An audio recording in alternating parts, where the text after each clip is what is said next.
بسم اللہ الرحمن الرحیم نحمدہ ونصلی علی رسولہ الکریم اما بعد۔ محترم بھائیوں، بزرگوں، دوستوں، آج ہم نے اللہ کے فضل و کرم سے 12ویں تراویح مکمل کی اور انشاءاللہ ہم لوگ تفسیر بھی 12ویں پارے کی ہی سنیں گے۔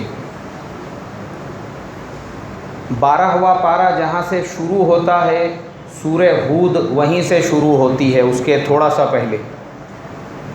اب نام تو اس سورت کا سورہ ہود ہے، لیکن اللہ تبارک و تعالی نے مختلف انبیاء کے واقعات اس میں بیان کیے۔ حضرت موسیٰ علیہ السلام، حضرت نوح علیہ السلام، حضرت ہود علیہ السلام، حضرت صالح علیہ السلام، حضرت ابراہیم علیہ السلام، حضرت لوط علیہ السلام، حضرت شعیب علیہ السلام۔ اس طریقے سے بہت سارے نبیوں کے واقعات اس سورت میں ہیں، لیکن اس کا نام سورہ ہود ہے۔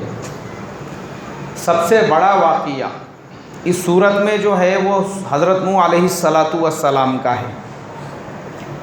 حضرت نوح علیہ السلام یہ حضرت آدم علیہ نبینا علیہ السلام کے 150 سال بعد دنیا میں آئے تھے۔ اللہ نے ان کے 150 سال بعد حضرت نوح علیہ السلام کو دنیا میں بھیجا تھا، اور نوح علیہ السلام کی عمر مبارک مختلف روایتوں کے مطابق کسی میں 50 سال ہے، کسی میں 300 سال ہے۔ اس کے بعد اللہ نے آپ کو نبوت عطا فرمائی تھی، اس لیے کہ پہلے زمانے میں جو لوگ ہوتے تھے اور پہلے زمانے میں جو نبی ہوتے تھے، اللہ نے ان کی عمریں بھی لمبی کی تھی، ان کی ہائٹ بھی لمبی تھی، ان کا جسم بھی لمبا چوڑا ہوا کرتا تھا۔ اسی لیے فرماتے ہیں کہ جنتی آدمی کو جو قد ملے گا، جو ہائٹ ملے گی، وہ حضرت آدم علیہ السلام کی ہائٹ ہوں گی۔ اس لیے کہ مفسرین نے لکھا ہے حضرت آدم علیہ السلام کی ہائٹ 30 ہاتھ تھی، اور بعض میں اس سے بھی زیادہ ہے۔ تو جنتیوں کو اللہ ویسی ہائٹ عطا فرمائیں گے۔ تو وہ زمانے میں عمریں بھی ایسی ہوا کرتی تھی۔ اللہ تبارک و تعالی نے حضرت آدم علیہ السلام کے بعد حضرت نوح علیہ السلام کو کیوں نبی بنا کر بھیجا اس قوم کی طرف، اس کی بھی مفسرین نے تشریح بیان کی ہے۔ علامہ ابن کثیر رحمۃ اللہ علیہ اور مختلف مفسرین نے بہترین نقشہ کھینچا ہے کہ جب حضرت آدم علیہ السلام دنیا سے چلے گئے تو ان کے 5 بیٹے تھے۔ ایک کا نام تھا ود، ایک کا نام تھا سعا، یغوث، یعوق، نصر۔ بیٹے تو ان کے بہت زیادہ تھے، لیکن ان میں یہ 5 کا ذکر اس لیے ہے، یہ نمازی تھے، اللہ کی عبادت کرنے والے تھے، اللہ کو یاد کرنے والے تھے، اللہ کے برگزیدہ بندے تھے۔ جیسے ہمارے زمانے میں ہم جس کو ولی کہتے ہیں، بزرگ کہتے ہیں، اللہ والا کہتے ہیں، یہ لوگ وہ صفات کے لوگ تھے۔ اب جب ان کا بھی انتقال ہو گیا، ان کے بعد کی نسلیں جب دنیا کے اندر آئی تو ان نسلوں نے دیکھا کہ بارش نہیں ہو رہی ہے وقت کے اوپر، ندی نالے سوکھ رہے ہیں، قحط سالی کا ماحول ہے، تو وہ پریشان ہو گئے۔ اس لیے کہ یہ جو لوگ تھے یہ صرف عابد تھے، یہ دائی نہیں تھے۔ اگر یہ اس زمانے میں دعوت کا کام کرتے اور لوگوں کو بھی بولتے کہ بھائی تم بھی نماز پڑھو، تم بھی مسجدوں کو آباد کرو، تم بھی اللہ کی مان کر چلو، تو اس قوم کے اندر ایسا حال نہیں ہوتا تھا۔ قوم گمراہ کیوں ہوئی؟ اس لیے کہ یہ جو لوگ تھے یہ صرف اپنی عبادت کرنا جانتے تھے۔ بھائی میرے کو کیا لینے دینے کا دوسرے سے، میرا پڑوسی نماز نہیں پڑھتا، میں پڑھ رہا ہوں نا، قیامت میں میرے سے میرا حساب ہوگا یا پڑوسی کا حساب ہوگا؟ کس کا حساب ہوگا؟ میرا حساب ہوگا۔ میں اپنے تسبیحات کی پابندی کر رہا ہوں، میں نے حج ادا کر دیا، میرے ذمے دوسروں کی ذمہ داری تھوڑی ہے۔ اگر آدمی ایسا سوچے، اسی لیے اللہ نے حضرت محمد صلی اللہ علیہ وسلم کے امت کو بھی دعوت کی ذمہ داری دی ہے کہ خالی تم اپنی نماز روزے کا مت سوچو، بلکہ اپنے ساتھ ساتھ کس کا سوچو بھائی؟ دوسرے مسلمانوں کا بھی سوچو۔ اگر اس طریقے سے دوسروں کا نہیں سوچیں گے، اس امت کا بھی وہی حال ہوگا۔ جو حضرت نوح علیہ السلام کی قوم کا ہوا.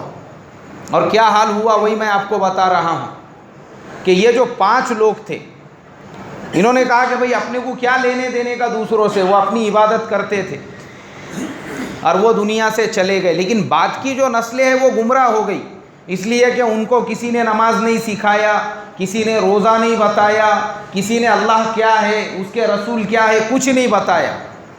اب بعد میں جو نسلیں پیدا ہوئی، شیطان ان کے پاس میں آیا ایک رہبر کے طور پر، اور اس نے ان نسلوں سے یہ کہا کہ بولے دیکھو تمہاری قوم کے سب سے بزرگ آدمی جن کا نام ود تھا، ان کو کوئی بھی پریشانی آتی تھی وہ کس سے مانگا کرتے تھے؟ بولے اللہ سے مانگا کرتے تھے.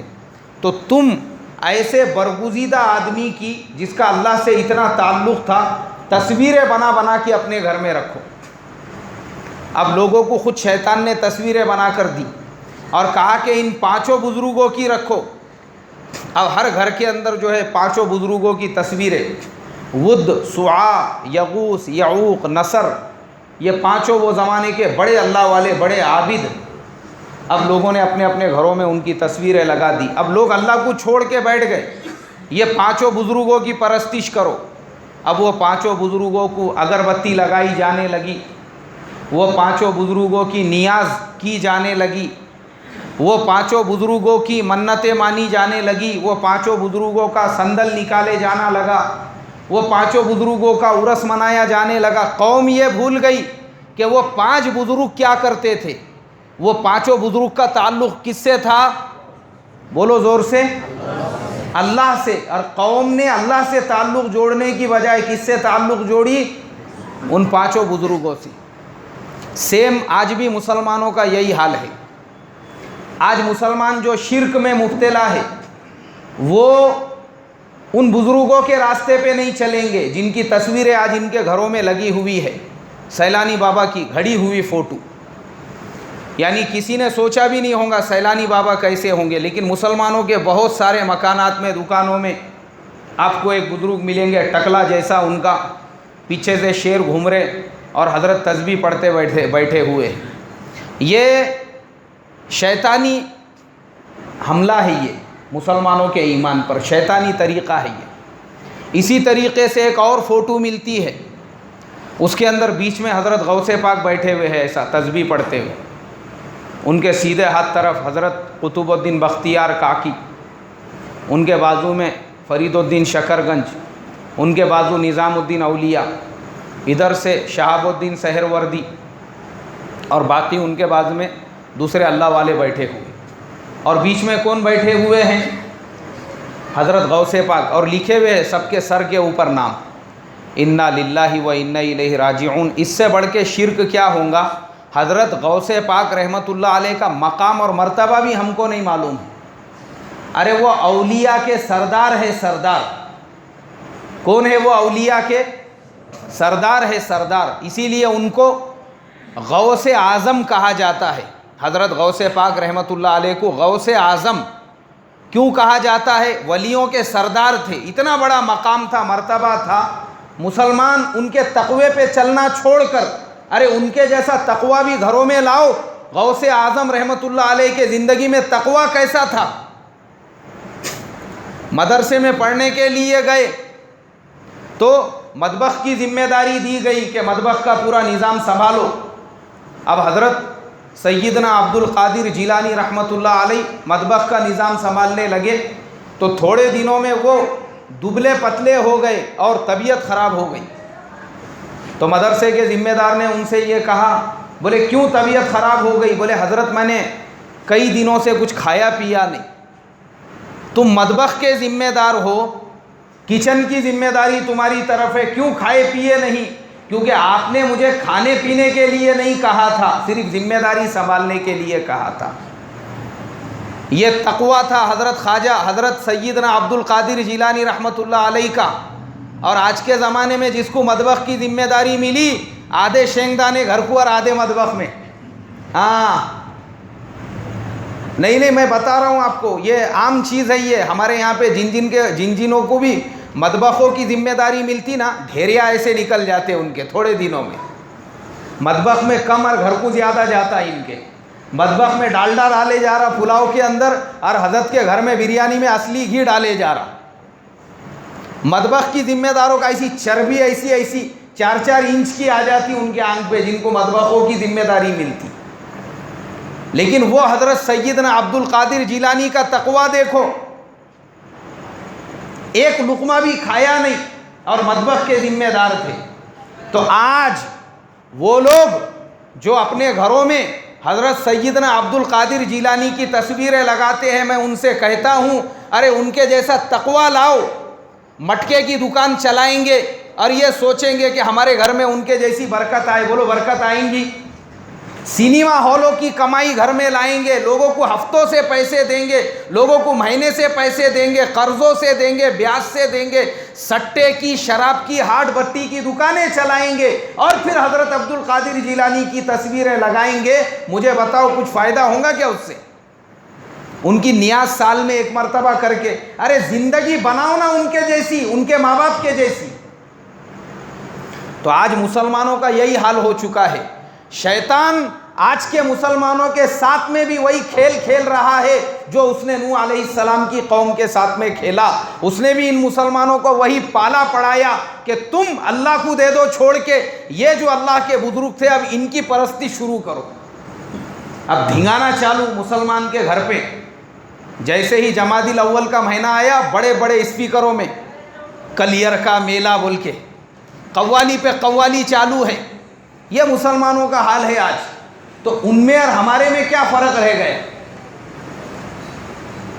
شیطان آج ہمارے ساتھ میں بھی ویسے ہی کھیل رہا ہے. اس لیے محترم بزرگوں، اللہ والوں کی محبت دل میں رکھنا یہ لازمی اور ضروری ہے. کل 11ویں پارے کی تفسیر میں بتانے والا تھا، لیکن دوسرا موضوع چلا غزوہ تبوک اور غزوہ موتا کا، اس لیے وہ رہ گئی آیت. ورنہ اس میں اللہ نے اپنے ولیوں کی صفات بیان کی کہ الا ان اولیاء اللہ لا خوف علیہم ولا هم یحزنون.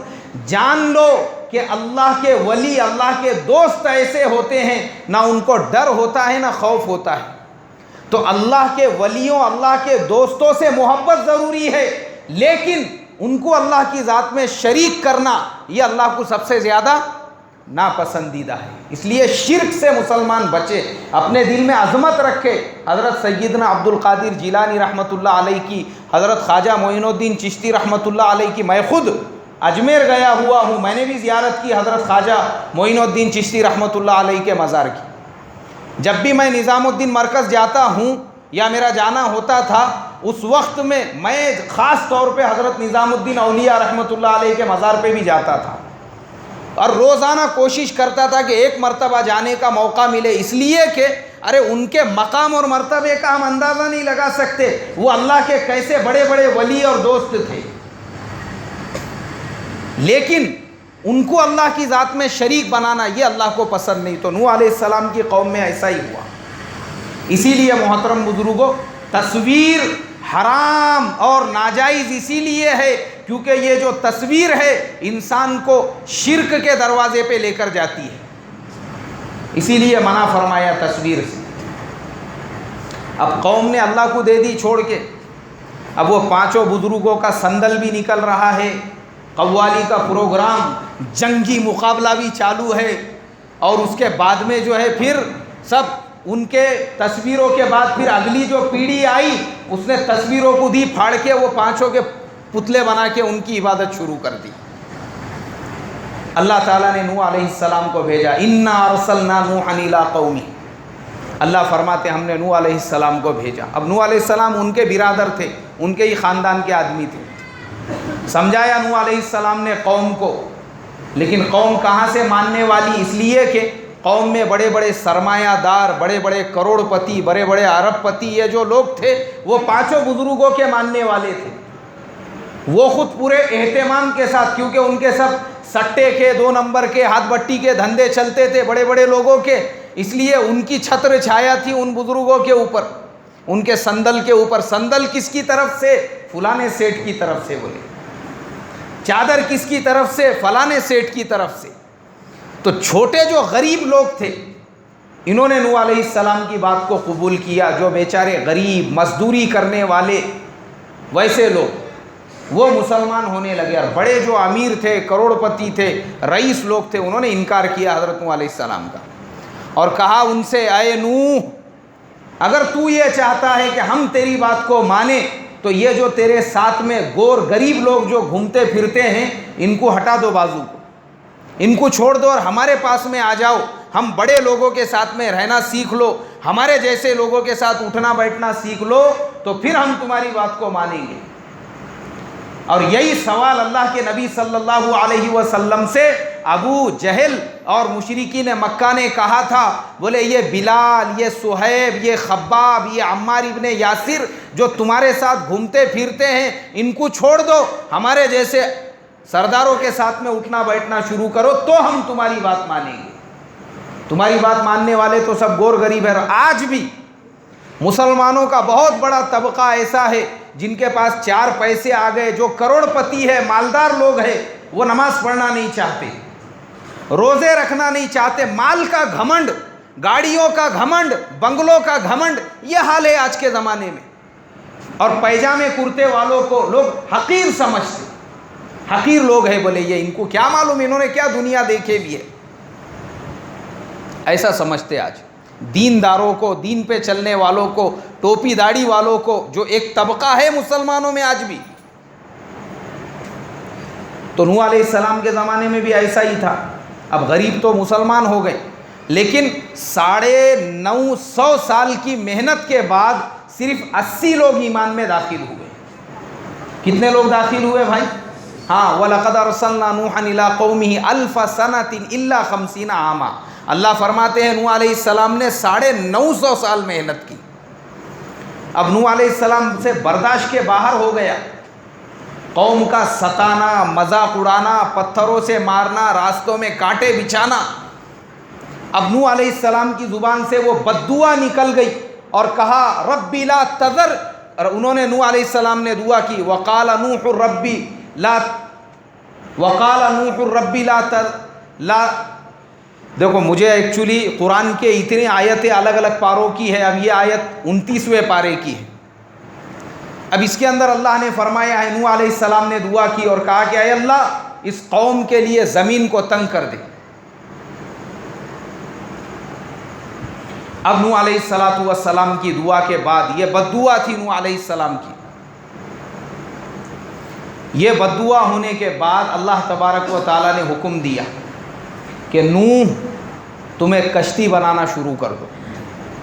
اب نوح علیہ السلام جو ہے وہ کشتی بنانے لگ گئی۔ وہ کشتی جس لکڑی سے بنائی گئی تھی، علماء نے لکھا ہے، علامہ ابن کثیر رحمۃ اللہ علیہ نے 100 سال تک نوح علیہ السلام نے ساگوان کا ملہ بنایا، ایک ساگوان کے درخت لگائے، اور وہ 100 سال تک وہ درختوں کو پانی دیتے رہے۔ اس کے بعد پھر نوح علیہ السلام نے ان درختوں کے تختے بنا کر اس سے کشتی بنانا شروع کی۔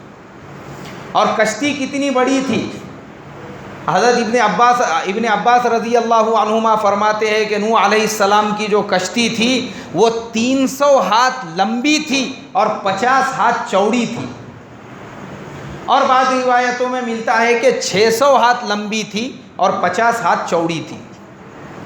اب نوح علیہ السلام کشتی بنا رہے ہیں اور لوگ نوح علیہ السلام کا مذاق اڑا رہے ہیں، اس لیے کہ نوح علیہ السلام کو اللہ نے عراق کے سرزمین پہ بھیجا تھا۔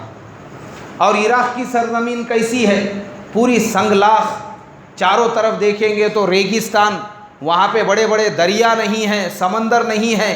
لوگ نوح علیہ السلام کا مذاق اڑانے لگے اور کہنے لگے کہ نوح کیا تیری کشتی ان پہاڑوں پر چلے گی، ریگستان میں چلیں گی؟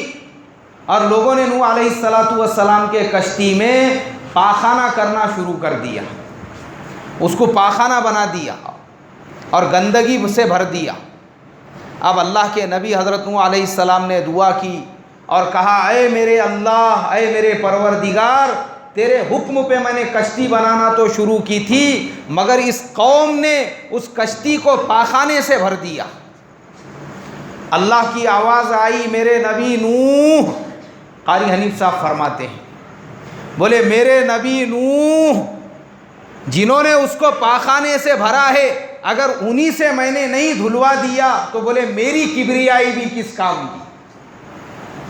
اب اس کے بعد قوم جس نے جو ہے پاخانے سے بھر دیا تھا، اللہ نے اس میں خارش اور کھجلی کی بیماری پیدا کر دی۔ اب جس کو دیکھو وہ کھجا رہا ہے، کوئی پیجامے کو کھجا رہا ہے، کوئی کونی کو کھجا رہا ہے، کوئی سر پہ کھجا رہا ہے، پورے قوم میں کھجلی کی بیماری۔ بڑے بڑے حکیم، بڑے بڑے طبیبوں سے علاج کرایا، کچھ بھی فائدہ نہیں ہوا۔ اب قوم کے اندر جو ہے ایک چچا عمر رسیدہ تجربے کار، پرانا کھوڑ جس کو بولتے ہماری زبان میں، اور قاری حنیف صاحب کی زبان میں بولے پرانا پپا تھا نا، اس کے بعد میں بھی چمبو ہاتھ میں لے کے بولے منہ میں دانت نہیں، پیٹ میں آنت نہیں، پھر بھی ہلتے ہلاتے ہوئے پہنچ گئے حضرت کہاں پہ؟ کشتی کے کنارے۔ بولے میں کیوں محروم رہوں، اور بڑے مشکل سے جو ہے اپنے آپ کو بیلنس میں لے کر بیٹھ گئے کشتی کے اوپر۔ اب کہاں سے حضرت کا بیلنس سنبھالے جا رہا، چلتے وقت بیلنس سنبھالے نہیں جا رہا تو بیٹھے بیٹھے کہاں سے بیلنس سنبھالے جاتا، گر گئے کشتی کے اندر۔ اب جیسی کشتی میں گرے اور کشتی سے باہر نکلے تو کھجلی کی بیماری دور ہو گئی۔ قوم میں آئے، دیکھا پوری قوم کھجا رہی ہے اور یہ اکیلا آدمی نہیں کھجا رہا ہے۔ لوگوں نے بولے بھائی یہ کون سے ڈرمیٹولوجسٹ کے پاس کا اینٹی سیپٹک کریم تجھے ملا ہے، یہ گوران اوریجنل سوفرامائسن کریم تو نے کہاں سے لے کر آیا جس کی وجہ سے تیری کھجلی دور ہو گئی؟ ارے بولے وہ نوح کی جو کشتی میں پورا جو اینٹی سیپٹک بھرا ہوا ہے نا، بس اسی سے میری کھجلی دور ہو گئی۔ اب وہ جو اینٹی سیپٹک کریم تھا اس کو لینے کے واسطے قوم بھاگی کشتی کی طرف، جس کے ہاتھ میں جو آیا وہ لوٹا آیا لوٹا لے کر، بالٹی آئی بالٹی لے کر، چمبو آیا چمبو لے کر، گلاس آیا گلاس لے کر۔ ارے بولے گلاس کائے کو لے کے جا رہا، چمبو کائے کو لے کے جا رہا؟ نہیں میں وہاں لگا لوں گا، واپسی میں جورو کے واسطے بھی لے کے آؤں گا۔ بولے ہاں سندل اس کو بھی ہونا نا۔ اب اس کے بعد جو کشتی پوری صاف ہو گئی، اور وہ ہونے کے بعد جب کشتی کے اندر اینٹی سیپٹک کریم کسی کو نہیں ملنے لگا، وہ پانی لے جا کے اس کو دھونے لگا، اور اس کے جو چیروں میں تھا اس کو بھی رگڑ رگڑ کے نکال کے تبرک کے جیسا بدن پہ ملنے لگا۔ پوری کشتی کو قوم نے دھو دھلا کے صاف شفاف کر دیا۔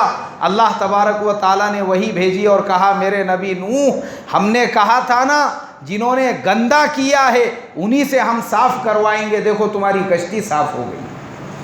اب حکم آیا نوح علیہ السلام کو کہ ہر جانور کا ایک ایک جوڑا اپنے ساتھ میں لے لو، اور جتنے لوگ آپ کے ہاتھ پہ ایمان لائے ہیں ان کو بھی ساتھ میں لے لو۔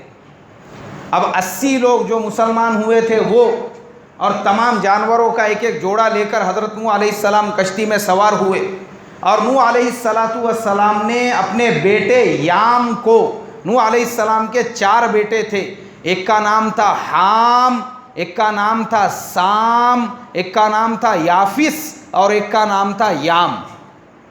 تو حام، سام اور یافس یہ تینوں تو مسلمان ہو گئے اور والد کے ساتھ میں سوار ہو گئے، لیکن چوتھا بیٹا جو یام تھا اس نے انکار کیا۔ نوح علیہ السلام نے آواز دی، وَنَادَى نُوحٌ ابْنَهُ وَكَانَ فِي مَعْزِلٍ يَا بُنَيَّ ارْكَب مَّعَنَا وَلَا تَكُن مَّعَ الْكَافِرِينَ۔ بیٹے سے کہا بیٹے آجا، اللہ کا نافرمان مت بن، اگر تو نافرمانی کرے گا تو نافرمانوں میں سے ہوں گا۔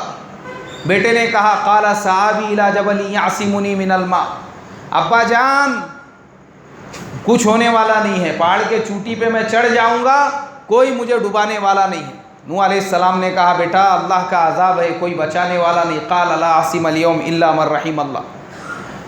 اور ویسا ہی ہوا۔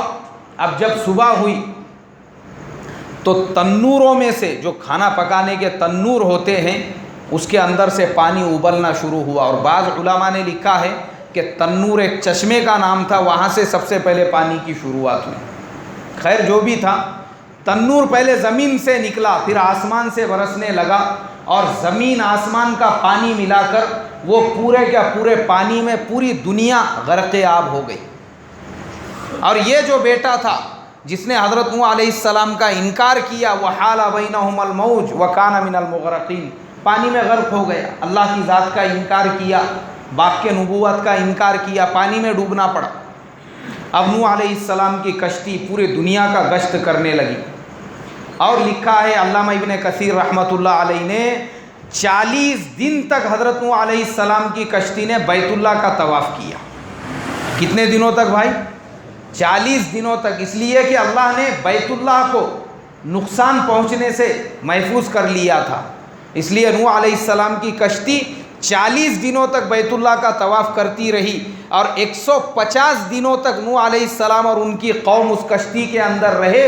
اس کے بعد اللہ نے کشتی کو حکم دیا تو کشتی جودی پہاڑ کے کنارے پہ جا کے رک گئی۔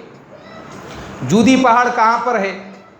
جودی پہاڑ کردستان میں ہے، عراق اور ترکی کے بارڈر کے اوپر، دونوں کے درمیان میں ہے۔ دنیا کے جو سب سے بڑے بڑے 3-4 پہاڑ ہیں اس میں سے ایک جودی پہاڑ بھی ہے، اور وہ بھی پورا برف کا ہے جودی پہاڑ بھی، اور اسی کے برف کے اوپر سے جو پانی آتا ہے تو عراق کے اندر 2 دریا بہتے ہیں، دریائے دجلہ اور دریائے فرات۔ تو جودی پہاڑ کے کنارے پہ آ کے کشتی رک گئی، اور نوح علیہ السلام نے ان کی قوم کو اترنے کا حکم دیا۔ اسی لیے دنیا میں پھر یہ جو نئی نسلیں چلی، چونکہ پوری دنیا برباد ہو گئی تھی، تو جو نئے لوگ دنیا میں آباد ہوئے، وہ پوری نسل جو دنیا میں چل رہی ہے یہ نوح علیہ السلام کے 3 بیٹوں کی نسل ہے۔ جو عرب لوگ ہیں، عرب جو نسل ہے، یہ نسل حضرت نوح علیہ السلام کے بیٹے سام کی نسل ہے، اور جو عراق، جو افریقہ کے کالے لوگ ہیں، وہ نسل نوح علیہ السلام کے بیٹے یافس کی نسل ہے، اور جو یورپین لوگ وہ حام کی نسل ہے، اور جو یورپین لوگ ہیں گورے چمڑی والے وہ یافس کی نسل ہے۔ تو یہ 3 بیٹوں کی نسل سے اللہ نے 3 طرح کے لوگ دنیا کے اندر آباد فرمائے۔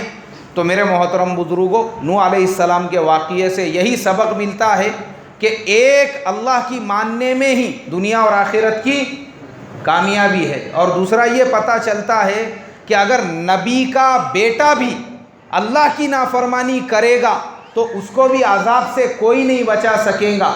اس لیے میں اور آپ اگر اللہ کی نافرمانی کر کے یہ کہیں گے کہ میں اس کے طفیل میں جنت میں چلے جاؤں گا یا اس کے طفیل میں چلے جاؤں گا، یہ ہماری غلط فہمی ہے۔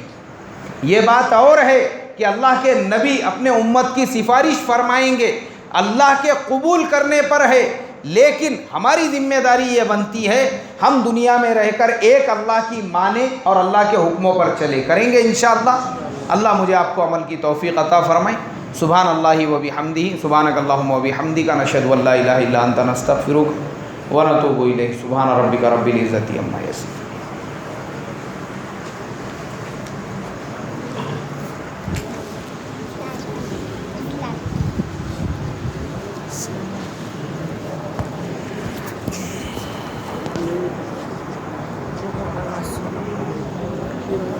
کل وہ میری گاڑی کو کون جھٹتے کھڑا تھا وہاں پہ؟